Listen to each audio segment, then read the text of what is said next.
रिक्षाचालकानं वाहतूक पोलिसांनाच फरफटत नेलं आहे। छत्रपती संभाजीनगरच्या महावीर चौकामधील ही घटना आहे। कर्तव्यावर असलेल्या वाहतूक पोलीस अंमलदारावर त्यांनी सरळ रिक्षा चढवलेली आहे। तुकाराम टाकसाळे असं जखमी अंमलदाराचं नाव आहे। रिक्षाचालक युसुफ मोहम्मद अली अन्सारीवर गुन्हा दाखल झालाय। आणि या संदर्भात आणखी माहिती आमचे प्रतिनिधी सुमित आपल्या सोबत आहेत। सुमित, दृश्य आपण प्रेक्षकांना दाखवतोय, काय नेमका वाद झालेला होता, काय घडलं?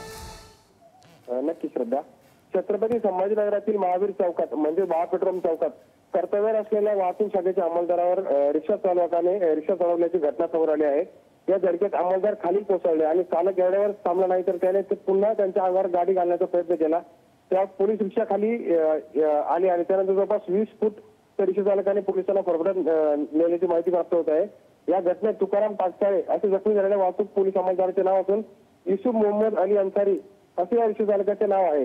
या रिक्षा चालकाविरोधात विराटनगर पोलीस ठाण्यात गुन्हा दाखल करण्यात आला असून त्या आरोपीचा शोध पोलीस घेत आहे। मात्र या रिक्षा चालकाच्या कृत्यामुळे छत्रपती संभाजीनगरात एकच झाले आहे। अगदी नाही, बरोबर आहे। आणि रस्त्यावर नियोजनबद्ध पद्धतीने काम करताना किंवा कोणताही अनुचित प्रकार घडू नये, अपघात घडू नये यासाठी नियोजन करत असताना या वाहतूक पोलिसावरच हा हल्ला होणं किंवा त्यांचा अपघात होणं अतिशय गंभीर आहे। धन्यवाद दिलेल्या माहितीसाठी।